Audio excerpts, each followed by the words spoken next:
At American Islamic College, we engage in dialogue that enlightens, inspires, and challenges the mind. Your generosity fuels these vital conversations. Every contribution magnifies our impact. Are you ready for us? Round two? Yeah. Hold on, I got it. 1 second. Well, I think you guys got too much information from me this last time. How was that? That was awesome. Now, All right. right? Direct. I definitely need this to be a communal conversation. Right, more interactive, yeah. Yes, sir. And with these answers, get into the fat of it. Yeah, he means he wants us to be unfettered. Yes. Yes. Yeah, I hear you, bro. We're gonna dump the drawer as I. Sweats. So you're telling me you don't want to hear about my other 5 divorces? Is that what you're telling me? I'm just getting warm, bro. 5 divorces? I'm just joking. We're gonna dump the I'm drawer. just getting warmed up. We're gonna dump the drawer as we Yeah. nurse our drinks. That's right. Thank you, brother. Honestly, you know what, Mahan, pull those donuts close for you. Really? Maybe we need them in a. But not to me. My wife. I don't need my wife seeing donuts on the table. She's gonna like. We need to. I didn't even see them, honey. I didn't even know they were there. The 3 points under this first topic are called leadership perspectives. What we like to do, first one is personal insights.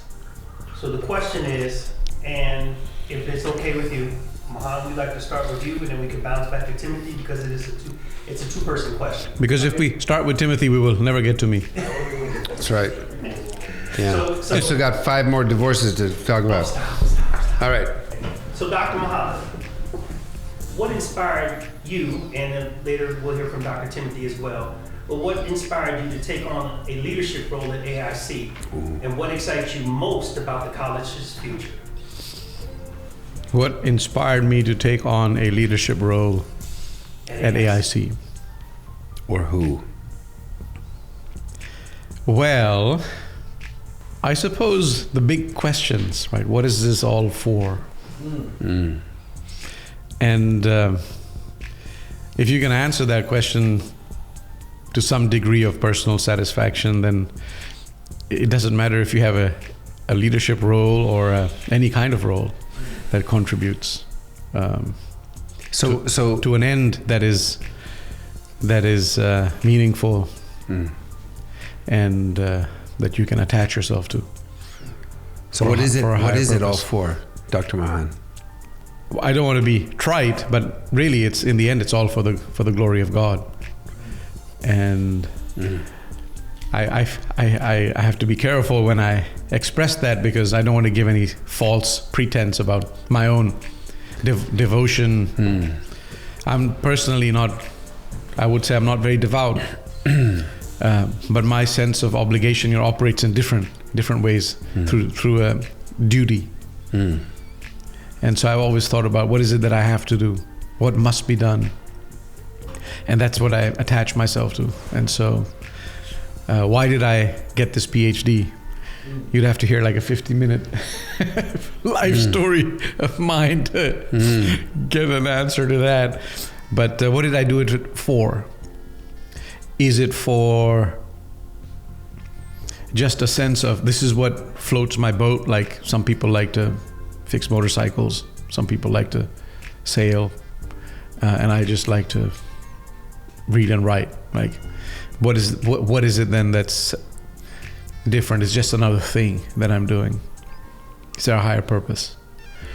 And so I didn't do it because really I enjoy it when I'm in the books, when I'm in a classroom, when I'm engaging with ideas. I love it. But I don't know if I would have chosen this. I really did it out of a sense of obligation. It was a call.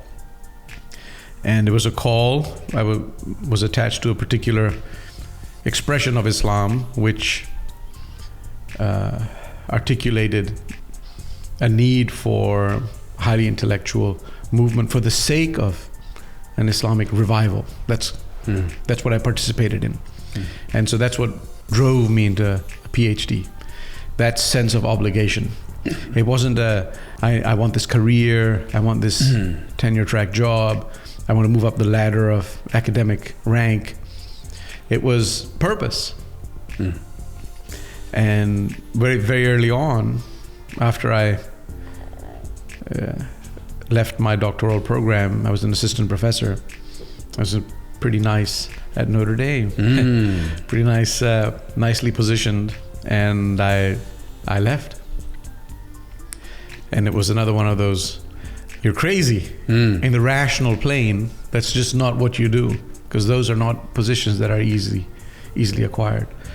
But I went to Zaytuna College. They were looking for a vice president for academic affairs. They were in their first year of operations, and I joined in the second year as a young academic, out of a sense of purpose to build our institutions, to establish Islam in this soil as an American phenomenon. And this is something that Dr. Omar, who's in Chicago, teaches us, that Islam becomes native wherever it goes. It becomes it indigenizes. It doesn't colonize. And so he likens Islam to I think this is somewhat poetic, and it can be critiqued by academics who will really dive into the meanings of things, but just go with me in the poetry of this, that Islam is like the clear waters that flows over bedrock, and it acquires the color of the rock wherever it flows. So in Indonesia, as we just experienced with the Indonesians who were here, it looks and feels Indonesian. But in South Asia, it looks and feels South Asian. And in the Arab world, it looks and feels Arab, or Turkish, or Persian, or African. Well, what's the American flavor or color? America is a difficult place because it's a land of migrants, and it's been likened again to a melting pot, but people prefer mosaic or salad bowl, because melting pot kind of erases identity. It all kind of blends and mashes into one. But a salad bowl, you have the carrot or the tomato or the lettuce, piece of lettuce, they're distinct, but it's one thing. And so what's the Islam here? How is Islam going to look and feel as American? And this is a problem or a question that us new migrants have felt, perhaps.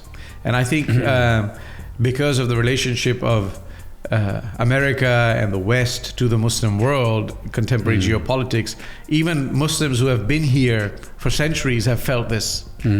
Or Africans who have been here for centuries, still have this tension between African American. But it's also very much there with a tradition like Islam, or the traditions of Islam. But the way that we're going to move forward is if we have institutions that are American institutions, where you can be educated in the teachings, the texts, the heritage of Islam, without having to go overseas. The Pakistanis can become ulama, like scholars of Islam of the highest caliber in Pakistan. They don't have to travel anywhere. But here we still send people to the Middle East to study and then come back. But we need to be able to do that here. And once we start doing that, there will be something that'll develop. And so for me, those are the kinds of things that led me to perhaps an unconventional academic path, where I left academia or established institutionalized academia to new academia, where Muslims are building their own institutions. So Dr. Mahan, what, and that was beautiful, especially the analogy of the salad and especially the of the water, Islam likening it to water and how it adapts. It's very beautiful. What excites you most about AIC's future? If you think about it, first just think of America. I have a lot of critiques of America. We all do, but it's a great nation. And I was once asked to write an essay about a meaningful interfaith encounter, and I couldn't, think of anything except an interfaith encounter with America. And I was thinking of, my own coming here and getting into these late night conversations in college, in the dorms, about the good life, about being Muslim, about how great it is back home. And inevitably the question would come up, well, what are you doing here? Are you going to stay here? Are you going to go back? I'm like, this is... I know some people dismiss these questions, but for me, it was a very difficult question. It stuck with me. They're making a point. What am I saying I have to bring to the world? And how great it is back home, and how great Islam is, right? When I've left one of the most populous, a nation that was founded in the name of Islam, I left it to come here to make a life. This is and so to be in a country like this, right? Which some are saying now, and I believe it too, we're in decline, a relative decline. The world order is shifting, but it's still the most powerful nation on earth. I remember Obama, when he was asked about the decline of America, the U.S. empire, however you want to put it, he said, he says, as I remember it, in meaning it's laughable that we are the most powerful nation on earth. I think you can find this clip, and he said, by far. And he his eyes drifted into the distance. He says, it's not even close. And so to be able to participate in the building of an institution, one of the first in this land, where the vision that Dr. Timothy just articulated can take root. Who would pass up that opportunity? Great ass. That was dope, man. The cinnamon donut. Yeah, I think Mahan's had too many cinnamon donuts. The cinnamon is Getting to him. Yes. The American Islamic College, from its very founding with President, Dr. Ismail al-Faruqi, that it really represents this incredible opportunity for us not just to learn what's in the books, but for us to learn one another, to learn. Our tradition is a tradition of many narratives. Our tradition is a tradition of many interpretive streams. Our tradition is a tradition of unity in the midst of diversity. And this is something that, rather than being threatened by it, this is something we can celebrate.